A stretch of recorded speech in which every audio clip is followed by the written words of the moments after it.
ট্রাম্পকে কাতারের উপহার দেওয়া $40 কোটি উড়োজাহাজে কি আছে? যুক্তরাষ্ট্রের বিমান বাহিনী আনুষ্ঠানিকভাবে তাদের প্রেসিডেন্ট পরিবহন বহরে নতুন একটি উড়োজাহাজ যুক্ত করেছে।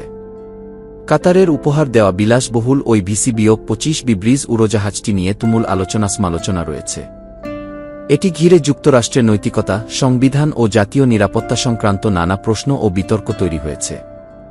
এ উড়োজাহাজে কি এমন আছে যে এত বিতর্ক আর সমালোচনার পরও মার্কিন প্রেসিডেন্ট ডোনাল্ড ট্রাম্প এটি গ্রহণ করেছেন? গতকাল শুক্রবার মার্কিন বিমান বাহিনীর পক্ষ থেকে জানানো হয়েছে, বিশেষ ক্ষমতা ও নিরাপত্তা সুরক্ষাযুক্ত নতুন VC-25B ব্রিজ উড়োজাহাজটি প্রেসিডেন্সিয়াল এয়ারলিফট গ্রুপের কাছে হস্তান্তর করা হয়েছে।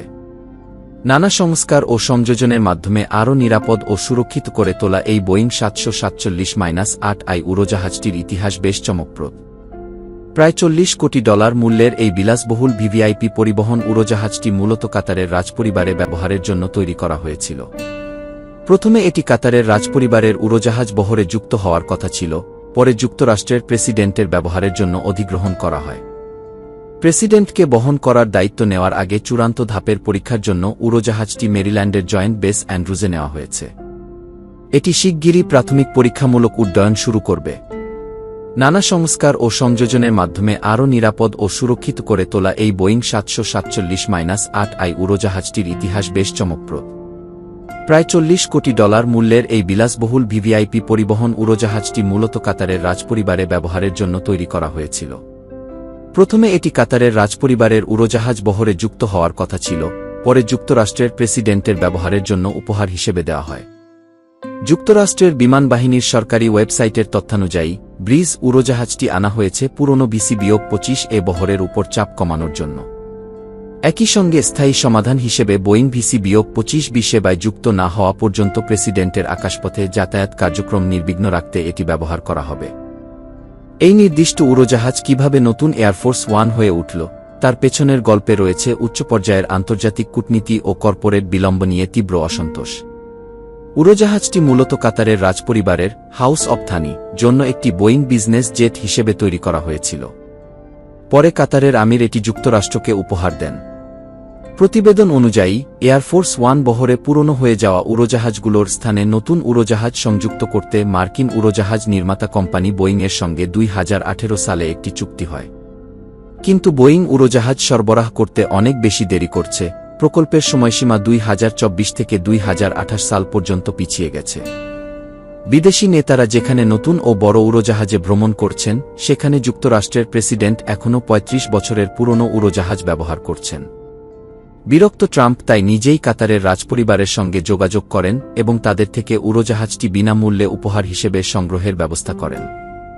যেহেতু উড়োজাহাজটি আনুষ্ঠানিক উপহার হিসেবে হস্তান্তর করা হয়েছিল, তাই প্রাথমিকভাবে $40 কোটি মূল্যের এই বিলাসবহুল VVIP পরিবহনটি যুক্তরাষ্ট্র সরকার অধিগ্রহণ করে। যদিও এ সিদ্ধান্ত বিদেশি উপহারের বিষয়ে সাংবিধানিক নিয়ম নিয়ে উল্লেখযোগ্য বিতর্কের সৃষ্টি করেছে। মার্কিন প্রেসিডেন্টের কেন ব্রিজ উড়োজাহাজ দরকার? বর্তমানে মার্কিন প্রেসিডেন্ট যাতায়াতের জন্য যে দুটি ব্যাপকভাবে পরিবর্তিত বোয়িং 747-200B উড়োজাহাজের উপর নির্ভর করেন, সেগুলো সামরিকভাবে VC-25A নামে পরিচিত। এই উড়োজাহাজগুলো 1990 এর দশকের শুরুর দিক থেকে সেবা দিয়ে যাচ্ছে। বয়স বৃদ্ধির কারণে এগুলোর রক্ষণাবেক্ষণের কাজ ক্রমশ দীর্ঘমেয়াদী ও জটিল হয়ে উঠছে।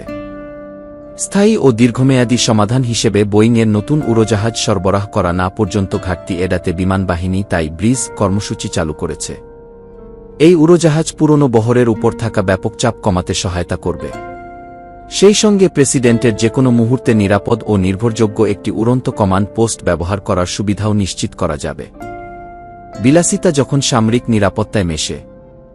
মার্কিন বিমান বাহিনী উড়োজাহাজটির সংস্কার করে সেটির গতি, বিলাসিতা ও নিরাপত্তার মধ্যে ভারসাম্য এনেছে। এই প্রক্রিয়া উড়োজাহাজটিকে বিশেষ করে তুলেছে।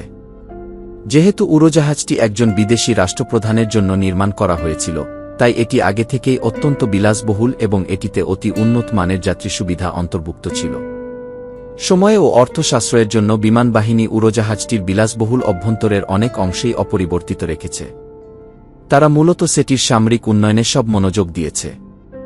কেবিনগুলো সম্পূর্ণ নতুন করে নির্মাণ করার পরিবর্তে বিভিন্ন বিশেষজ্ঞ সংস্থার নিরাপত্তা বিশেষজ্ঞদের একটি অভিজাত দল উড়োজাহাজটি সূক্ষ্মভাবে পরীক্ষা করে সম্ভাব্য যে কোনো প্রযুক্তিগত ঝুঁকি শনাক্ত ও নিষ্ক্রিয় করেছে। এরপর তারা অত্যাধুনিক উন্নয়নসমূহ সংযোজন করেছে। নিরাপদ যোগাযোগ ব্যবস্থা নিশ্চিত করতে সেটিতে উন্নত ও বহুস্তর বিশিষ্ট যোগাযোগ ব্যবস্থা স্থাপন করা হয়েছে, যার মধ্যে ইলন মাস্কের স্টারলিংক স্যাটেলাইট ইন্টারনেটও অন্তর্ভুক্ত। এর ফলে প্রেসিডেন্ট আকাশপথে থেকেও দেশ পরিচালনার সুযোগ পাবেন। প্রতিরক্ষামূলক ব্যবস্থার উন্নতির মাধ্যমে এটিকে উচ্চ ঝুঁকিপূর্ণ পরিবেশেও নিরাপদে উড্ডয়নের উপযুক্ত করা হয়েছে। তবে উড়োজাহাজটি এখনও প্রেসিডেন্টকে বহনের জন্য পুরোপুরি প্রস্তুত নয়। বর্তমানে এটি মেরিল্যান্ডের জয়েন্ট বেস অ্যান্ড্রুজে কমিশনিং ফ্লাইট পরিচালনার পর্যায়ে রয়েছে। ক্রু ও প্রযুক্তিবিদেরা উড়োজাহাজটির মিশন সক্ষমতা যাচাই করছেন এবং বিশ্বের সবচেয়ে ক্ষমতাধর নেতাকে পরিবহনের জন্য প্রয়োজনীয় চূড়ান্ত নিরাপত্তা প্রোটোকল নির্ধারণ করছেন। ট্রাম্প বলেছেন, তিনি আগামী ৪ জুলাই যুক্তরাষ্ট্রের স্বাধীনতা দিবসে ওয়াশিংটন ডিসিতে বিমান বাহিনীর যে প্রদর্শনী হবে সেখানে এই উড়োজাহাজ রাখতে চান। এছাড়া মাউন্ট রাশমোরে প্রেসিডেন্টের প্রথম উড়োজাহাজ ভ্রমণের কথাও বিবেচনা করা হচ্ছে।